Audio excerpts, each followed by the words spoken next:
Hi friends, சிறுதானியமான திணையை வச்சு ஒரு ஹெல்த்தியான திணை பொங்கல் செய்ய போகிறோம். பார்க்கலாமா? இப்போது ஒரு 150 கிராம் திணை எடுத்துக்கோங்க.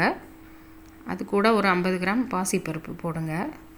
ரெண்டையும் தண்ணி ஊற்றி நல்லா ஒரு 1 ஹவர் ஊற வைங்க. 1 ஹவர் கழித்து குக்கர் சூடு பண்ணிவிட்டு அதில் ஒரு 4 ஸ்பூன் நெய் விடுங்க. 1 ஸ்பூன் மிளகு, அதில் 1 ஸ்பூன் ஜீரகம், ஒரு பெரிய துண்டு இஞ்சி, ஒரு 10 முந்திரி பருப்பு போட்டு லேசாக வருங்க.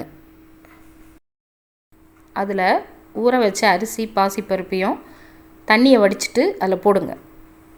அதில் ஒரு 600 ml தண்ணியை ஊற்றுங்க. இப்போ கொஞ்சம் கருவேப்பிலை, தேவையான அளவு உப்பு, ஒரு ஸ்பூன் அளவு பெருங்காயம் போட்டு கிளறி விடுங்க. குக்கரை மூடிட்டு வெயிட்டை போடுங்க. அப்புறம் மீடியம் ஃப்ளேமில் அடுப்பை வச்சு ஒரு 4 விசில் வர வரைக்கும் விடுங்க. அதுக்கப்புறம் வெயிட் ஆறினப்புறம் மூடியை தரங்க. இப்போ பாருங்கள் எவ்வளோ நல்லா குழஞ்சி வந்திருக்கு. இதை நல்லா ஒரு கிளறி விட்டுக்கோங்க. அவ்வளோதாங்க, ஹெல்த்தியான திணை பொங்கல் ரெடி. நம்ம பச்சரிசியில் செஞ்சு பொங்கல் சாப்பிட்றத விட இது ரொம்ப ஹெல்த்தியாக இருக்கும் உடம்புக்கு. இது சட்னி சாம்பாரோட சாப்பிட்டா சூப்பராக இருக்கும். அவ்வளோதான். லைக் அண்ட் சப்ஸ்கிரைப் பண்ணுங்கள்.